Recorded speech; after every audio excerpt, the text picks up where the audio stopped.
നമസ്കാരം. EVM hack ചെയ്താണ് പ്രധാനമന്ത്രി നരേന്ദ്രമോദി അധികാരം പിടിച്ചത് എന്ന പതിവ് വിമർശനം ഇത്തവണത്തെ ലോക്സഭാ തെരഞ്ഞെടുപ്പിലും പ്രതിപക്ഷ പാർട്ടികൾ ഉന്നയിക്കുന്നുണ്ട്.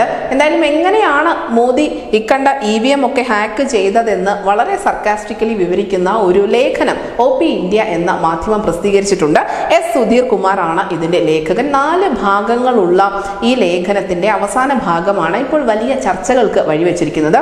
എങ്ങനെയാണ് മോദി ഈ EVM ഒക്കെ ഹാക്ക് ചെയ്യുന്നത്, എങ്ങനെയാണ് അദ്ദേഹം നേട്ടം കൊയ്യുന്നത് എന്നതിനെ കുറിച്ചുള്ള വളരെ രസകരമായ ഒരു വിവരണം അദ്ദേഹം പങ്കുവയ്ക്കുന്നത്. ഇതിലുടനീളമുള്ളത് കേന്ദ്ര സർക്കാരിന്റെ ഏറ്റവും പ്രധാനപ്പെട്ട അല്ലെങ്കിൽ ജനപ്രിയ പദ്ധതികൾ തന്നെയാണ്, പ്രത്യേകിച്ചും സ്ത്രീകൾക്ക് വേണ്ടി അവതരിപ്പിച്ച ചില പദ്ധതികൾ. അതിൽ ഹാക്ക് ചെയ്യാൻ മോദി ഉപയോഗിച്ച ഒന്നാമത്തെ ടൂളായി പറയുന്നത് പ്രധാനമന്ത്രി മാതൃവന്ദന യോജനയാണ്. ഗർഭിണികളുടെ മുലയൂട്ടുന്ന അമ്മമാരുടെയും ആരോഗ്യം വർദ്ധിപ്പിക്കുക എന്ന പ്രാഥമിക ലക്ഷ്യത്തോടു കൂടി കേന്ദ്ര സർക്കാർ കൊണ്ടുവന്ന ഒരു പദ്ധതിയാണിത്.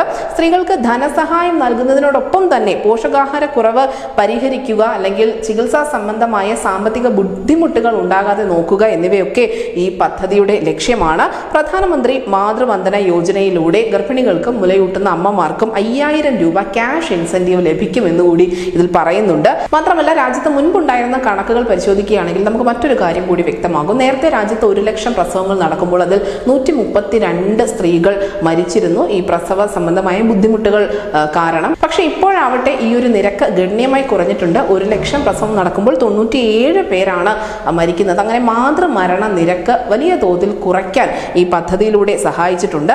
അങ്ങനെയുള്ള അമ്മമാർ EVM-ൽ താമര ചിഹ്നത്തിലല്ലാതെ മറ്റെവിടെ വോട്ട് രേഖപ്പെടുത്തണമെന്നാണ് നിങ്ങൾ പറയുന്നതെന്നുകൂടി ലേഖകൻ ചോദിക്കുന്നുണ്ട്. അടുത്തതായി അദ്ദേഹം ചൂണ്ടിക്കാണിക്കുന്ന മറ്റൊരു പ്രധാനപ്പെട്ട മേഖല തൊഴിലുറപ്പ് മേഖല തന്നെയാണ്. ഇപ്പോൾ മുൻപത്തേക്കാൾ അധികമായി സ്ത്രീകൾ പണം സമ്പാദിക്കുന്നുണ്ട്. അവർ പുരുഷന്മാർക്ക് തുല്യമായി തന്നെ പണം സമ്പാദിക്കുന്നുണ്ട്.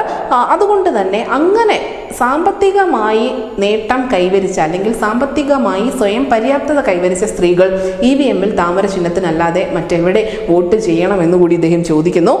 സ്ത്രീ സംരംഭകരുടെ എണ്ണത്തിലുണ്ടായ ഒരു കുതിച്ചുചാട്ടത്തെ പറ്റിയും സുധീർ പറയുന്നുണ്ട്. ഏകദേശം 10 കോടി ഗ്രാമീണ സ്ത്രീകൾ 1 കോടി സ്വയം സഹായ സംഘങ്ങളുടെ ഭാഗമായി ഇപ്പോൾ രാജ്യത്ത് പ്രവർത്തിക്കുന്നുണ്ട് അദ്ദേഹം പറയുന്നു. മാത്രമല്ല 2023 ഓഗസ്റ്റ് 15 ചെങ്കോട്ടയിൽ വെച്ച് മോദി നടത്തിയ ഒരു പ്രസംഗമുണ്ടായിരുന്നു. അതിൽ അദ്ദേഹം പറഞ്ഞത് ഈ രാജ്യത്തെ 2 കോടി സ്ത്രീകളെ ലക്ഷാധിപതികളാക്കുക എന്നതാണ് മോദി സർക്കാരിന്റെ അടുത്ത ലക്ഷ്യം എന്നതായിരുന്നു. ഇതിലൂടെ മോദി ഉദ്ദേശിക്കുന്നത് സ്ത്രീകൾക്ക് കൂടുതൽ സാമ്പത്തികമായ ഉന്നമനം നേടിക്കൊടുക്കുക എന്നത് തന്നെയാണ്.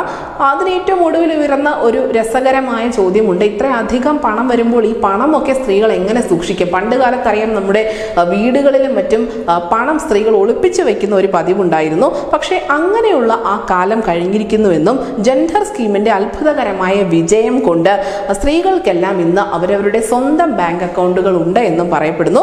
മൊത്തം 51.80 കോടി അക്കൗണ്ടുകളിൽ 28.75 കോടി അക്കൗണ്ടുകളും സ്ത്രീകളുടെ ഉടമസ്ഥതയിലുള്ളതാണ് എന്ന കണക്ക് കൂടി ഇദ്ദേഹം നിരത്തുന്നുണ്ട്. അടുത്തതായി സ്വച്ഛ് ഭാരത് ടോയ്ലറ്റുകൾ, അതിനോടൊപ്പം LED ബൾബുകളുടെ വിതരണം, ഗ്യാസ് സിലിണ്ടറുകളുടെ ഉയർന്നു വരുന്ന ഉപഭോഗം, ഇതൊക്കെ സ്ത്രീകളെ കൂടുതൽ സമയം ലാഭിക്കാനും അല്ലെങ്കിൽ അവർക്ക് മറ്റ് പ്രവർത്തനങ്ങളിലേക്ക് ഏർപ്പെടുന്നതിനുള്ള വഴി തുറന്നു നൽകുന്നതിനും സഹായിച്ചിട്ടുണ്ട് എന്ന് പറയപ്പെടുന്നു. ബേടി ബചാവോ ബേടി പഠാവോ എന്ന ഒരു പദ്ധതി വഴി പെൺകുട്ടികൾക്ക് കൂടുതൽ പ്രാധാന്യം ലഭിക്കുന്നു. രാജ്യത്തെ ഭ്രൂണഹത്യ കുറഞ്ഞിരിക്കുന്നു. മാത്രമല്ല, അവർക്ക് വിദ്യാഭ്യാസം നൽകേണ്ടതിന്റെ ആവശ്യകതയെക്കുറിച്ച് മാതാപിതാക്കളെയും സമൂഹത്തെയും ബോധ്യപ്പെടുത്താനും ഒക്കെ മോദി സർക്കാരിന് ഈ കഴിഞ്ഞ കാലയളവിൽ സാധിച്ചിട്ടുണ്ട്.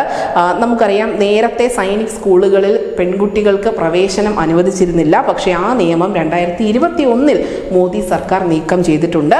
മാത്രമല്ല, പെൺകുട്ടികൾ വിവാഹിതരാവുന്ന പ്രായം നേരത്തെ 18 വയസ്സായിരുന്നു. ഇപ്പോഴത് പുരുഷന്മാരുടേതിന് തുല്യമായി 21 വയസ്സാക്കി ഉയർത്തിയിട്ടുണ്ട്.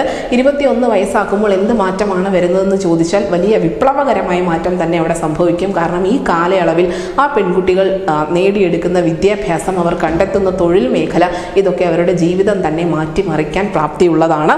അതുകൊണ്ട് തന്നെ ഇത്രയധികം മാറ്റങ്ങൾ, പ്രത്യേകിച്ചും സ്ത്രീകളുടെ ഉന്നമനത്തിന് വേണ്ടി മോദി സർക്കാർ മാറ്റങ്ങൾ കൊണ്ടുവരുമ്പോൾ, പുതിയ വികസന പദ്ധതികൾ കൊണ്ടുവരുമ്പോൾ EVM ഹാക്ക് ചെയ്യപ്പെടുക തന്നെ ചെയ്യും. കാരണം EVM-ൽ താമര ചിഹ്നത്തിൽ മാത്രമേ ഈ സ്ത്രീകൾ വോട്ട് രേഖപ്പെടുത്തുകയുള്ളൂ എന്നാണ് ലേഖകൻ പറയുന്നത്. എന്തായാലും സുധീറിന്റെ ഈ ഒരു ലേഖനം വലിയ ദേശീയ പ്രാധാന്യം നേടുന്നുണ്ട്, വലിയ ദേശീയ ശ്രദ്ധ തന്നെ പിടിച്ചു പറ്റുന്നുമുണ്ട്. News desk news India Malayalam.